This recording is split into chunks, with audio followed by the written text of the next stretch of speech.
I'm Richie, otherwise known as DJ producer Dirty Secrets, and I'm from Leicester in the UK. Now I came to Leicester about 10 years ago when I came to study for my degree up here, and I've just kind of adopted it as my hometown, my home city. I kind of love it because it's right in the centre of the UK, and I can just jump on the motorway and get to gigs up and down the UK, so it's always handy for that.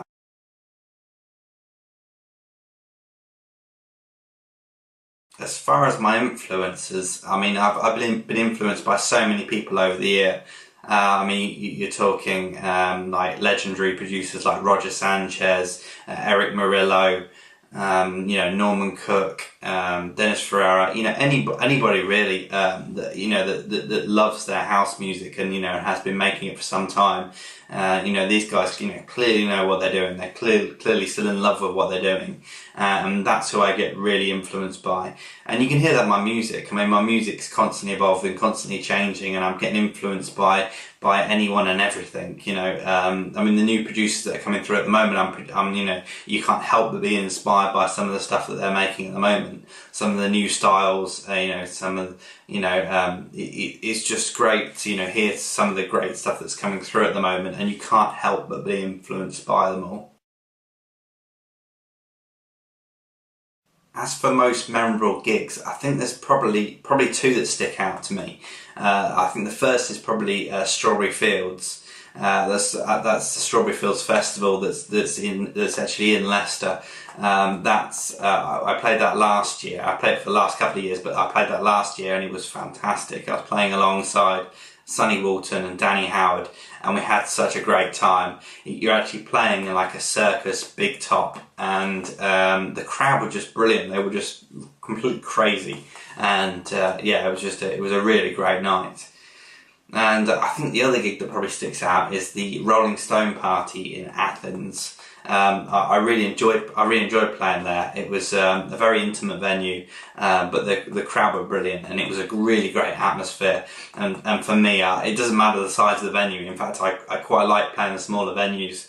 It's all about building the atmosphere, and it was brilliant in there. They love their house music, and it was just a great night.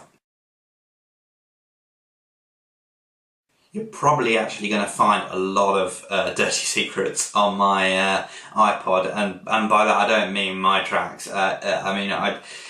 I tend not to listen to house music and dance music on my iPod. I try and distance myself away from when I'm not producing or when I'm not DJing it. I kind of like something that kind of gets me away. So I've got a lot of chill out albums on there. I've got some soul, some funk, maybe some jazzy drum and bass and stuff.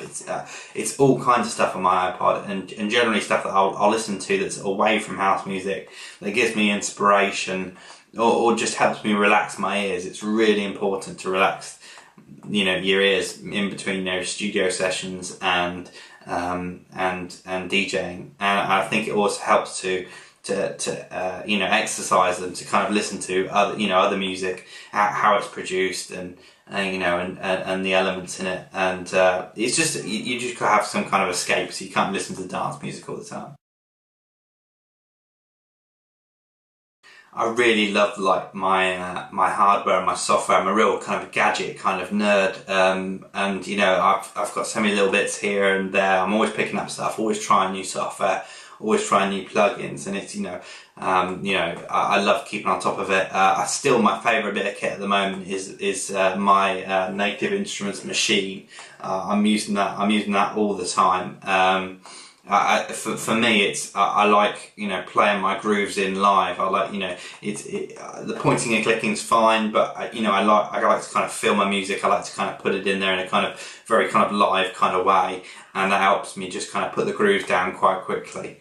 As for like software, I mean, I'm really getting back into using Traktor again in my live sets. I was one of the first to kind of use like the laptops and the digital DJing kind of thing, and then I went away from it for a while because I wasn't quite feeling it. And then some of the new stuff they put in Traktor recently, like the remix decks, they're fantastic, and they've really gotten me back into using it again. My current setup is a Novation Twitch. and a Native Instruments Control F1. It allows me to do all the kind of remix set stuff live. I like to, build my tracks back up. I try and perform my own tracks. I've got them all deconstructed and I remix them live, and I love it. It's great to bring that live element into a DJ set, and it's that kind of great hybrid that I've been looking for a while. So yeah, I'm really loving Traktor now, and really enjoying getting back to that whole digital side of DJing. It's brilliant.